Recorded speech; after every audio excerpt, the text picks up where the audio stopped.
السلام عليكم ورحمة الله تعالى وبركاته. مرحبا بالمتتبعين والمتتبعات قناة مطبخ إدميري. كنتمنى تكونوا في أحسن حال وما ناقصكم حتى شي خير.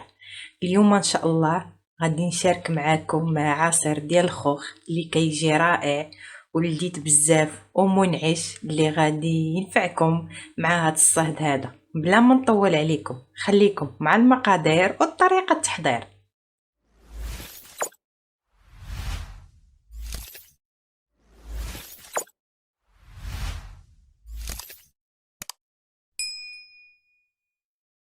نبداو على بركة الله.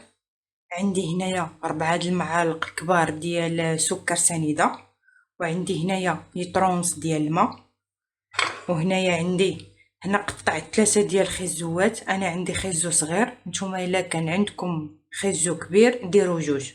وعندي هنايا التشينه او البرتقاله قطعت وحده، انا حيتاش كيضرني داكشي علاش. وعندي هنا قطعت جوج تفاحات خليتهم بالقشره ديالهم. وهنايا غسلت 4 ديال الخوخات. وهنايا خديت كاسرونه غادي ندير فيها هاد 4 الخوخات بقشورهم بكلشي. وغادي ندير هاد الخيزو هذا،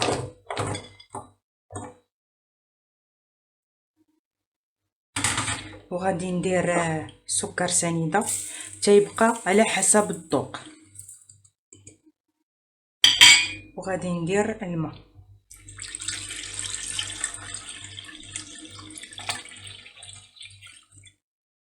بحال هاد الشكل هكا. غادي نخلط مزيان غير هكا شويه باش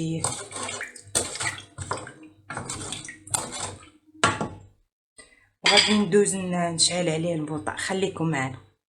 هنا درتو فوق البوطه، غادي نخليه يغلي غادي نخليه يغلي واحد نص ساعه ديال المكانه ونرجع لكم. عطيتهم نص ساعه، ما زدت ليهم ما نقصت، نص ساعه عطيتها ليهم.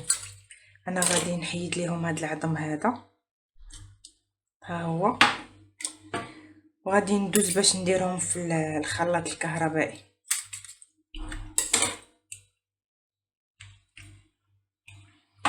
انا خليته غير يبرد واحد شويه باش تقدر زعما طحنوا ليا. وعرفتي راه باقي سخون واخا خليته يبرد شويه وباقي سخون.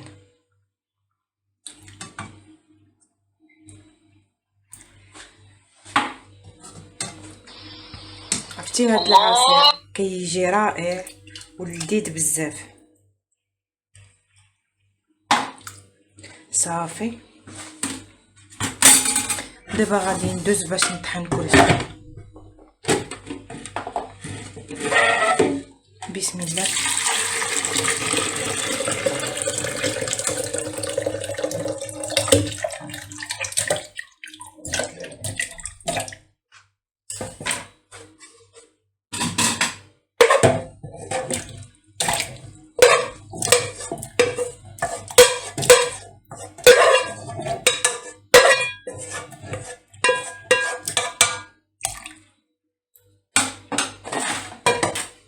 وغادي نضيف التفاح،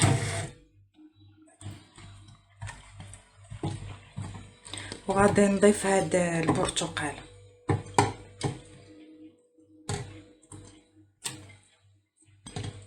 بحال هاد الشكل هكا. وغادي ندوز باش نطحن.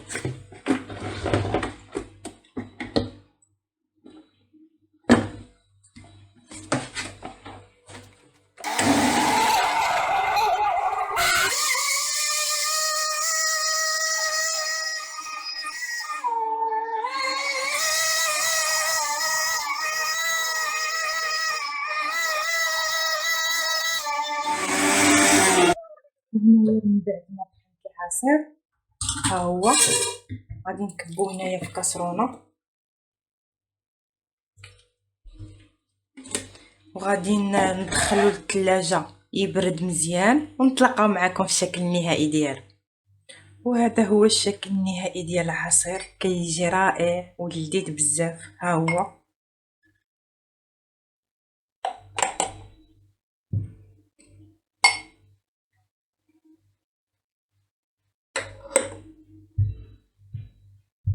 كنتمنى الفيديو ينال الاعجاب ديالكم، وما تنساوناش بالاشتراك والضغط على الجرس باش يبقى يوصل لكم كل جديد. شكرا لكم بزاف، ومع وصفة جديدة وفيديو جديد ان شاء الله.